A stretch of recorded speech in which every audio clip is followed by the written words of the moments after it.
Hey, thanks for stopping by my neck of the woods. I'm the gig geezer in Wood Lane, and when I'm out there driving, I'm out there to make some money.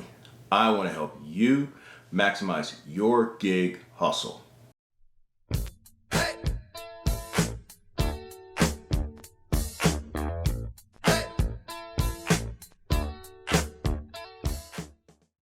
What you're seeing in this segment of the Gig Geezer is actually the other portion of my entire first half hustle. Now, I say the other portion because the first portion was a drive order, a DoorDash catering order that I completed, which paid $23.05. So going back out, the goal was to overall complete anywhere between 7 and 9 orders and to make at least $100. Now, upon starting out at about 11:45, I actually declined 50 orders before I accepted one that was worth my while. 50 orders, but that's not uncommon. Now, when you're working multiple apps, it affords you that opportunity to decline as many orders as I do, but it also tests your patience, and it also tests your ability to stick to your process and making things happen. So after 50 orders, I finally got one, and this is where we start with this. Fortunately, I'm also doing this one live. So 35 minutes, just about 35 minutes, exactly 34 minutes passed before I accepted my first real order. I had, I want to say, in upwards of 50 orders that came across my screen before it was one that I actually accepted. Now, there were 2 close calls. One was a red card order at Nick's, and the other was a McAllister's. The reason why I passed on both of those, McAllister's was taking me to an area that I could call the black hole.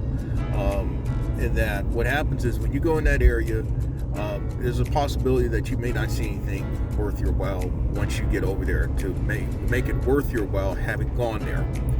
The same thing with the Knicks, and also with Knicks, with that being a red card order, that's an order and pay. And Knicks, in all the locations in the Columbia area, there are 4 locations in the Columbia area. Every last one of them are busy no matter what time of day you go. So you're gonna wait. So would that have been worth my while? No, especially with the start that I've had so far. No. Now, this Brueggar Bagels order, it's actually taking me in a part of the metropolitan area that I don't work anymore. And so, again, this is an area that I used to work, that I don't work anymore. And so, but it's close to downtown, so that means I still have a chance of catching downtown orders. My actual strategy was to try to migrate to downtown and catch some orders and try to get the ball rolling, but nothing had happened so far. So we'll see what happens. The goal is to complete 7, 8 additional orders for my first half hustle. Now, at this juncture, I won't be capturing screenshots of any more orders since I have accepted the first one that I will commit to completing. But again, there's 6 items on this order, and it's taking me to another part of the Columbia metropolitan area just beyond downtown. There appears to be the potential of an additional tip, but we'll see. I've already checked out the order, and I noticed that there are drinks, and so in addition to my hot bag, I will bring a drink carrier in there as well. So my thing is always trying to be prepared in just about every situation possible. That is personally something that's been a part of me since childhood, about preparation, and it's something that I've tried to instill in my daughter. Apparently it's worked right because she is working towards her doctorate degree now. But anyway, again, I just want to add that as well as we're about to go in for this first order.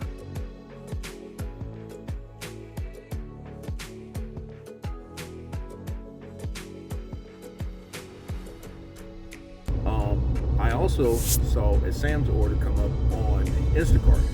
And you say, why would I take Brueggar bagel and an Instacart order at the same time? Well, number one, I am multi-apping. Number two, I'm out here to make some money. Number three, it made logistical sense because both are heading in the same direction.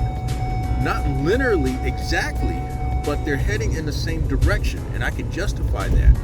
In addition, the Sam's order has only 10 items total, 10 items, 11 total, and it's paying, if I get all the items, $28. So, $28 on top of $8.75 with the potential of an extra tip.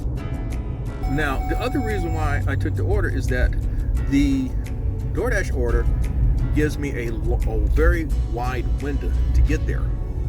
And because I know the area where I'm going, I've got 40 minutes. I have actually exactly from this point now, about 45 minutes to complete that order and the Sam's order. The only thing that's going to hurt me is if Sam's takes too long, but I hope that not be the case. I have learned to just keep it moving. So, therefore, when you're working multiple apps, keep in mind, you've got a total of 19 minutes and 58 seconds of gray area to work with.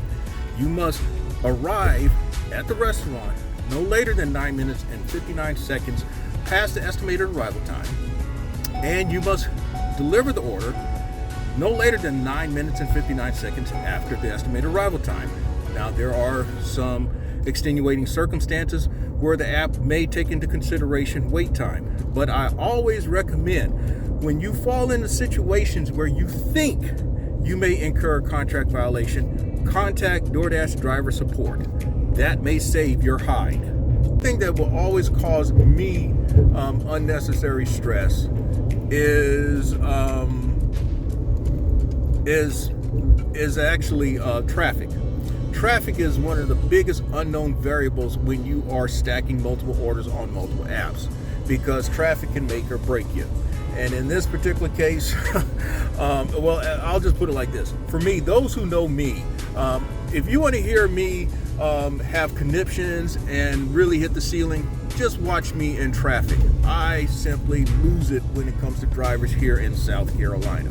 It's 1:06. I'm supposed to be there by 1:11 to avoid contract violation, and I'm looking at a contract violation to tell you. Now, if that be the case, that would be one, and then I would have the next 100 completed deliveries to clear that out. I seem to be incurring those from time to time this year.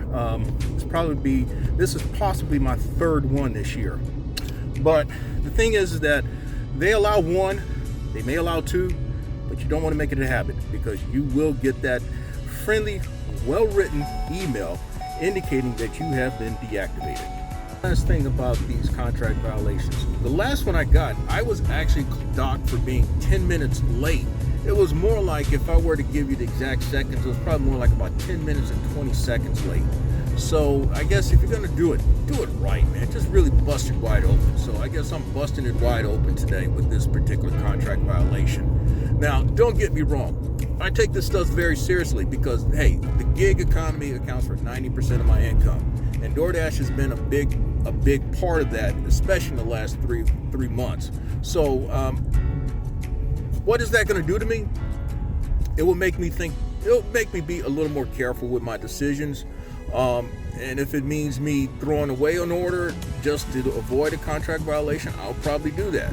Or if it means me contacting support, yeah, I'll do that and try to plead my case, which I've been able to get out of some contract violations in the past. So, yeah, sometimes you have to take an L, and this one was an L for $27.92. And I'm okay with that, because that puts me for the day, that puts me right at about $60. And that's in a little over 2.5 hours a little over 2 hours of work. Yeah, 2.5 hours of work. No, exactly 2 hours of work, because it probably took me all of 35-40 minutes to do the catering order, even though the app said I was on there for an hour and a half. The app, you're going to be on longer doing a drive order than the actual time that you spent when you really did the order. So now you add an hour and a half to 30 minutes, you have 2 hours, $60 and change. We are actually right approaching we're actually approaching the apartment complex to where this DoorDash order is to be dropped off. And like I said, I busted this one wide open. I am probably about 16 minutes late.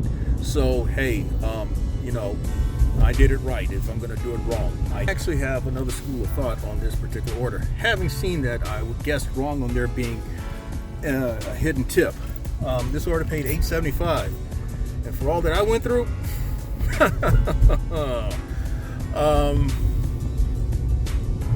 I guess I'm gonna have to sleep on that one. That said, GrubHub came through with an order, and that was for $12 and change, and it's actually taking me to the area where I want to be anyway. Times the order is waiting on the driver once you get there, and that was the case of this particular order. Now, you look at the miles, you say 8.3 miles, $12 and change. I don't know.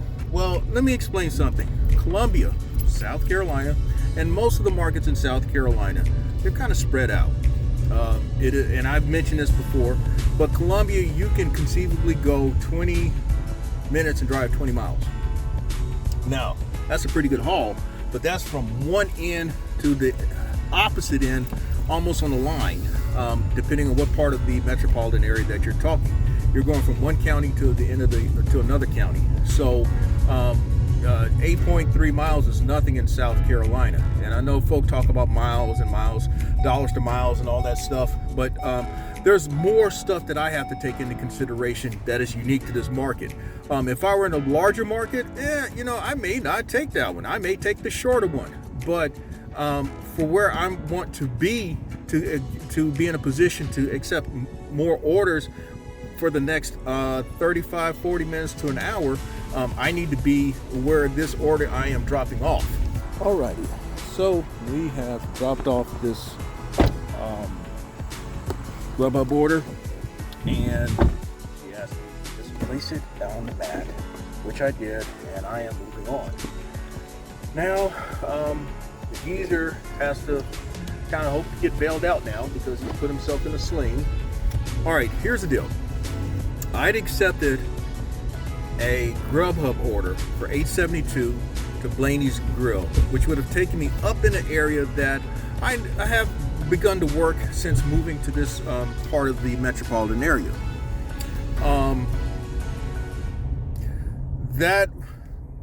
That would have been okay, and then I would have hoped for one more delivery, maybe two, to get me even closer to my stated goal of 7 to 9 deliveries and $100 earned. Well, just as I was about to turn into the parking lot of Blaney's, UberEats had a stack order for $18.59, which I accepted as well. And I pretty much guess which one I'm going to take now. Well, as I begun to turn around and head in the direction of Legacy Bar and Grill, which is where I just picked up the first half of the stacked orders, Bite Squad comes through with a order from Cracker Barrel for $17.44. I have not seen an order for $17.44 from Cracker Barrel in quite a while, and it's not often I see single orders from Bite Squad in the daytime for that amount either. Now you would say, why did not you take that order instead? It's a single order as opposed to a stacked order for $18.59. There are some situations where, logistically speaking, the stacked order makes better sense than the single order. And in this case, I feel the stacked order is going to take less time than the single order from Bite Squad. Now, the reason being, I would have had to drive 12 miles to the pickup location. Then the estimated drop-off is another 19 minutes. I don't know where it is because with Bite Squad, you do not know where your drop-off location is until you mark the order as picked up. Those 19 minutes, which in this market is really kind of a rather nominal amount of travel time, but those 19 minutes can take you to another part of another county, or take you to a part of town that just takes you out of everything. Now, the nice thing that's happened already with this stacked order is that I turned around and within 5 minutes have picked up the first order. And now once I get, well, I guess I'm stuck in traffic right now at a stoplight, and the person ahead of me is not turning right, but is going straight ahead. And then I've got, once I get to the next light, one of the slowest lights in the entire metropolitan area. Well, anyway, that said, under better circumstances in this specific area, it's just another 5-minute jaunt to pick up the McAllister's order. And then from there, probably, another few minutes. So by the time I drop off both orders, I will have just really be in a position to drop off the Bite Squad order. So that's why it makes better sense. I think logistically, this is going to work out better than Bite Squad.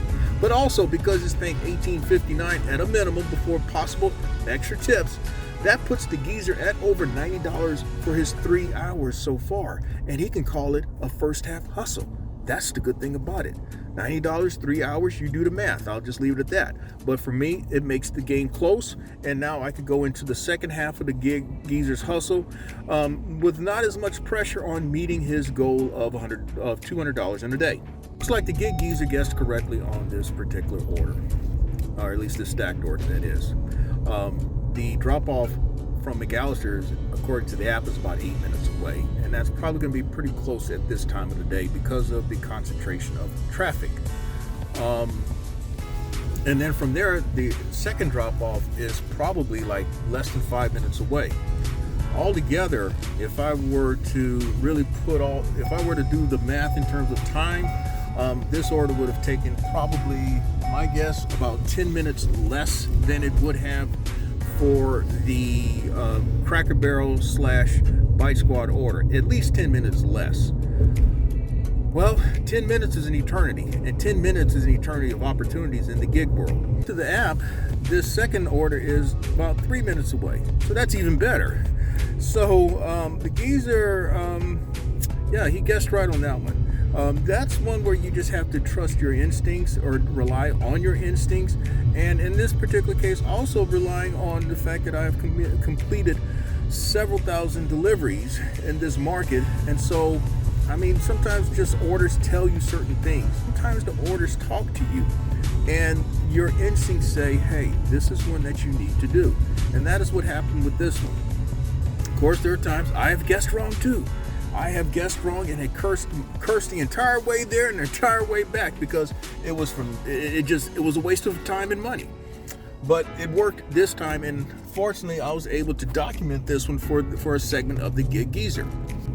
Now this segment of the Gig Geezer is being recorded without knowing what the final total is from UberEats. UberEats does not reveal its final totals until an hour after delivery completion.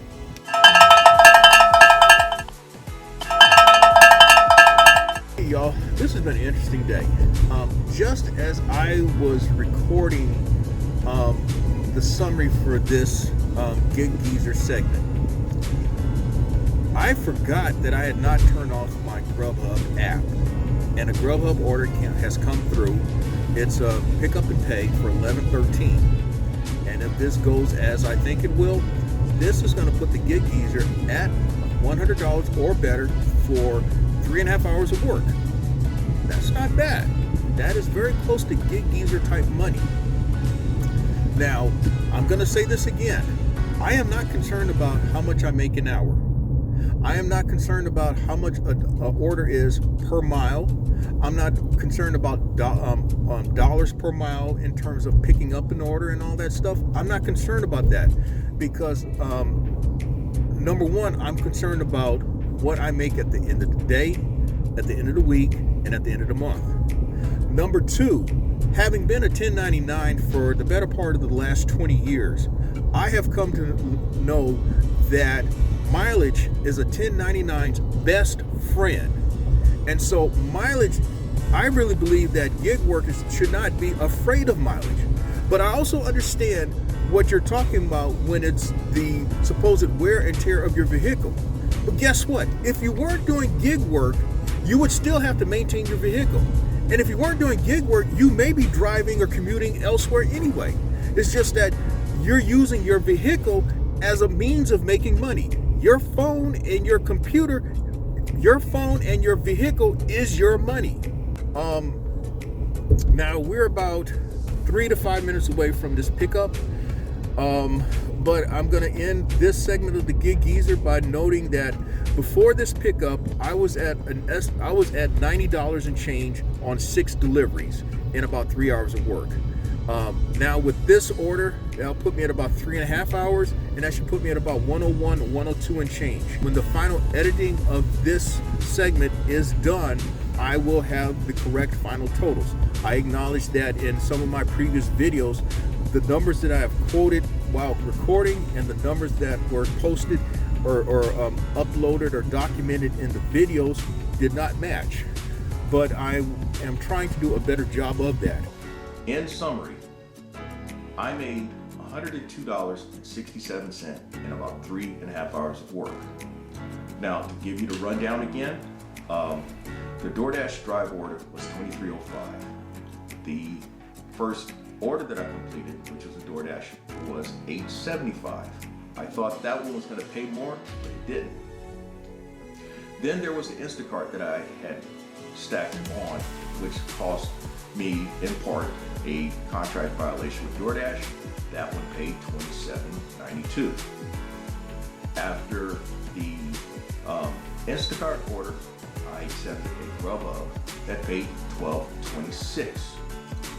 Then after the GrubHub, there was the UberEats for $19.56. That's what it ultimately paid. It came across at $18.59, but after tips, it was $19.56. And then the surprise one that came because I had never turned off the GrubHub app, $11.13. And that order actually was no more than 3 minutes away from the restaurant. So I guess you could say some things really worked in my favor for that entire first half hustle.